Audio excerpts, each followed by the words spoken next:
ఏదైతే న్యూస్ విన్నామో పాకిస్తాన్ వాళ్ళు మన మీద దాడి చేసి మన వాళ్ళని 26 మంది చంపేశారు.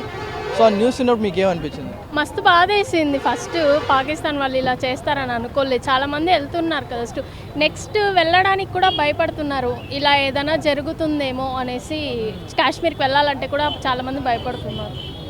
రైట్, మన వాళ్ళని అంత 26 మందిని దారుణంగా చంపారు. సో ప్రస్తుతం పెద్ద యుద్ధమే జరుగుతూ ఉంది. ఇవన్నీ యుద్ధ వాతావరణం చూసినప్పుడు మన స్టేట్లో కూడా హై సెక్యూరిటీ జోన్లో ఉంది. ప్రతి పర్యాటక ప్లేస్ కూడా ప్రస్తుతం గోల్కొండ కూడా హై సెక్యూరిటీ జోన్లో ఉంది. సో ఇక్కడికి వచ్చారు, మీకు ఏమైనా భయంగా అలాంటిది అనిపిస్తుందా? భయం అంటే ఉంటుంది కదా, కాస్తనే భయం ఉంటుంది. సో అంత మరీ ఎక్కువ భయం లేదు, కాస్త భయం అయితే ఉంది, ఏమైనా జరుగుతుందేమో. ఈవెన్ చార్మినార్ దగ్గర కూడా చాలా హై సెక్యూరిటీ పెంచారు. మేము నిన్న వెళ్ళినప్పుడు కూడా చాలా హై సెక్యూరిటీ ఉంది, పోలీస్ వాళ్ళు. షాప్స్ అన్నీ క్లోజ్ చాలా వరకు.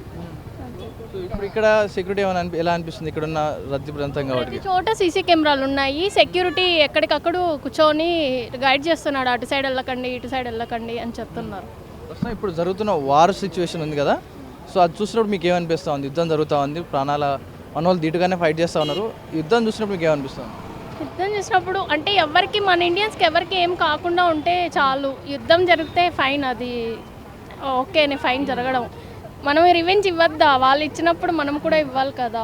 సో ఎవరికి, ఇండియన్స్కి ఏం కాకుండా ఉంటే ఫైన్. ఆపరేషన్ సింధూర్ అయితే స్టార్ట్ చేస్తారు, వినే ఉంటారు అందరూ ఆపరేషన్ సింధూర్ గురించి. సో ఇద్దరు లేడీ ఫైటర్లే మొత్తం వెళ్ళి పాకిస్తాన్ కొంచెం కొలాప్స్ చేసి వస్తూ ఉన్నారు. సో వారి గురించి చూసినప్పుడు ఏమనిపించింది? చాలా ప్రౌడ్ మూమెంట్ కదా. ఇప్పుడు ఉమెన్స్ అందరు బయటకు వచ్చి ఇలా చేస్తుంటే అందరికీ ప్రౌడ్ మూమెంటే కదా.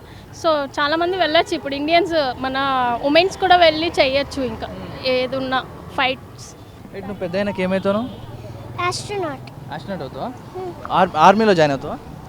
నాకు భయము. ఎందుకు భయం?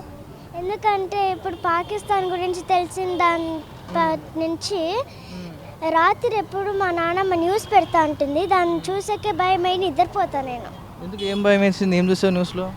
అంటే అందరు మిసైల్స్ పంపిస్తా అన్నారు, అదంతా చూసినాను, దాని గురించి భయం అయింది. భయం అవుతుందా? సో నువ్వు కూడా పెద్ద అయితే ఆర్మీలో జాయిన్ అయ్యి వాళ్ళందరినీ స్మాష్ చేయొచ్చు కదా. సార్ నాకు రెండు ఇష్టమే. ఇష్టమేనా? మీ ఫ్రెండ్స్ ఏమంటారు? ఈ వార్ జరుగుతూ ఉంది, పాకిస్తాన్ దాడి చేస్తుంది కదా, మీ ఫ్రెండ్స్ ఏమంటారు దీని గురించి? మా ఫ్రెండ్స్ కూడా సేమ్ నాలాగే చాలా భయపడతారు. సో మీ నానమ్మ ఏం చెప్తుంది ఇంట్లో దీన్ని న్యూస్ పెట్టినప్పుడు? న్యూస్ పెట్టినప్పుడు ఈ పాకిస్తాన్ వాళ్ళు ఎందుకు చేస్తున్నారో తెలియదు, అది ఇది అంటుంది. నేను ఇంట్లో ఎక్కువ లేదా. నువ్వు పాకిస్తాన్ని మీద ఫైట్ చేయమంటే ఫైట్ చేస్తావా? ఎట్లా ఫైట్ చేస్తావు? అంటే ఫైట్ చేసేదంటే ఫైటింగ్ కాదు, జస్ట్ ఏమన్నా మాట్లాడతా.